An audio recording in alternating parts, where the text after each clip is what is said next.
Welcome to DollarZen Insights. So, you're thinking about getting your first credit card here in the US? It's actually a much bigger deal than most people think. We're not just talking about a piece of plastic. Nope. This is about unlocking your entire financial future. And today, I'm going to give you the exact blueprint to get it done right and, more importantly, without all the stress. And believe it or not, 2025 is probably the best time ever to be a beginner. Why? Because banks are practically fighting for your business, and that means better deals for you. So in this explainer, I'm going to show you exactly how to use that to your advantage, whether you're a student, new to the country, or just getting started on your financial journey. Okay, but before we really dive in, if you get any value out of this today, could you do me a quick favor? Go ahead and hit that like button and subscribe. It honestly helps the channel out a ton, and it makes sure you won't miss any of our future financial insights.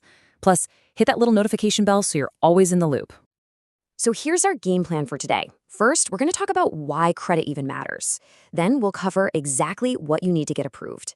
After that, we'll look at the best starter cards for 2025, walk step by step through the application, and I'll show you how to build your score fast. We'll wrap things up with a final reality check. Sound good? Let's get into it. All right, let's kick things off with Section 1, why your first card is so important. Look, this is way more than just having some plastic in your wallet. What you're really doing is building a financial tool, a powerful one, and it's going to impact pretty much every major decision you make down the road. Your credit score has a huge impact on your life. Let me make this real for you. On, say, a typical $300,000 mortgage, having a good score versus a bad one could save you over $50,000 in interest. That's real money. And it's not just about loans. It can literally be the thing that decides whether a landlord approves you for that apartment you love or if you get approved for certain jobs. Yeah, it's that important. And you know what the best part is? You can go from having absolutely no credit history to having a solid score somewhere in that 680 to 720 range in less than a year. All it takes is one card used responsibly. That is an incredible head start that's going to save you so much money later on. So what do you actually need to get started? Let's jump into the next section and look at the real requirements. You might be surprised. It's actually pretty straightforward. These cards are designed for beginners after all. Okay, here's the checklist for what you need to apply. And honestly, the biggest surprise for most people is what's not on this list, a credit history. You don't need one. What you do need is to be at least 18. You need some kind of verifiable income, and that can be anything from a regular job to gig work, even scholarships count. You'll need a social security number or an ITN and a US mailing address. A bank account? Well, it definitely helps, but it's not always a total deal breaker. All right, so now that you know you most likely qualify, let's talk about the 3 main paths you can take. Think of these as the main on-ramps to the world of credit, each one designed specifically for someone just like you who's just starting out. So your main options are either secured or unsecured cards.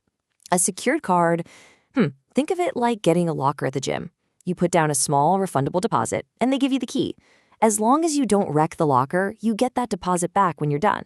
It's the same idea here. Your deposit, usually about $200, becomes your credit limit. It's super safe for the bank. Now, an unsecured card is more like what you typically think of. The bank is trusting you to pay them back based on your income and your banking activity. No deposit needed. And hey, for those of you in college, there's a special type of unsecured card just for you, called a student card. Okay, this is the part you've been waiting for. In this section, we're going to look at some of the absolute best starter cards for 2025. These are the ones that consistently come out on top for anyone who's building credit from scratch. First up, we have the Discover It Secured card. This one's fantastic because you actually earn cash back. And get this, Discover will automatically double all the cash back you earned at the end of your first year. That's a great bonus. Plus, they start reviewing your account in about 6 months to see if you can graduate to an unsecured card and get your deposit back. Then there's the Capital One Platinum. This is a simple, no-frills unsecured card. No annual fee, and it's known for giving you automatic credit line increases as you use it responsibly. Next, the Chased Freedom Rise. This is a great unsecured option with a solid 1.5% cashback on everything. Your odds of getting approved are way, way higher if you already have a checking account with Chase. Now, the Petal 2 Visa is a real game changer. It's an unsecured card that can use your banking history to create something called a cash score. So it's perfect if you have a really thin credit file or you're using an itin. And finally, if you've been denied somewhere else, the opensky secured card is kind of your safety net. The best part? It doesn't even require a credit check.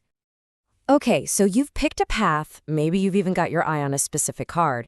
So what now? Well, let's break down the exact step-by-step process you should follow when you apply. And trust me, following these steps in order can seriously boost your chances of getting that approved message. First things first, do your homework before you apply. Start by pulling your free credit reports at annualcreditreport.com. You just want to make sure there are no errors on there. Then, check your score using a free service. There are tons of them. Now here's the crucial step. Use the bank's pre-qualification tool. This is called a soft pull. Think of it like a sneak peek that does not hurt your score, but it gives you a really good idea if you'll be approved. Based on that result, apply for just one card. Once you get that approval, you'll fund the deposit if it's a secured card, and then as soon as it arrives in the mail, activate it and get your online account all set up. Congratulations! The card is officially in your hand.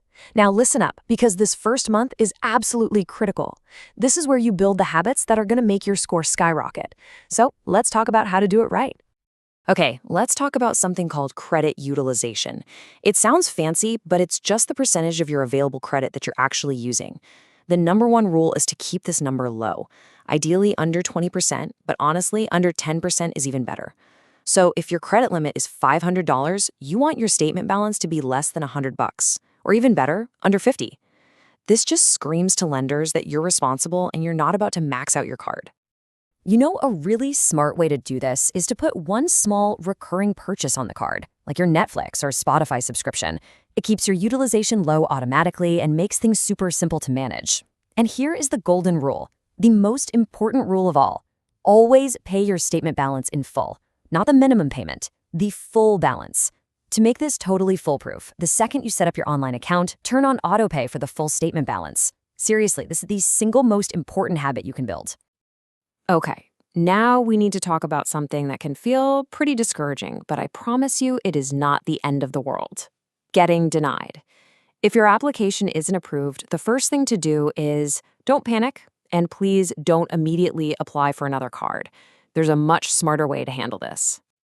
So if you do get denied, no worries. First, just take a breath. Wait 30 to 60 days before you apply for anything else. In the meantime, you've got options. You could ask a family member with good credit to add you as an authorized user on their account. That can help a lot.